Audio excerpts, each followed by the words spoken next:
If your iPhone photos are showing your location details, you might want to turn that off for privacy reasons. Every time you take a picture, your iPhone can attach GPS location data to the photo.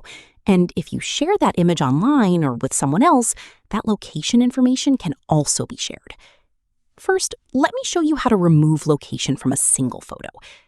Open the Photos app and select the picture you want to edit. Now, swipe up on the photo or tap the info icon. Here, you'll see the location details attached to that image. Next, tap the three dots in the top right corner and choose Adjust Location. After that, tap No Location. Once you do this, the GPS location data will be removed from that specific photo. But if you want to stop your iPhone camera from adding location data to all future photos and videos, here's what you need to do. Open the Settings app on your iPhone, then scroll down and tap Privacy and Security. After that, tap Location Services. Now scroll down and select Camera. Here, simply change the permission to Never. That's it. Your iPhone camera will no longer attach location or GPS metadata to your photos and videos.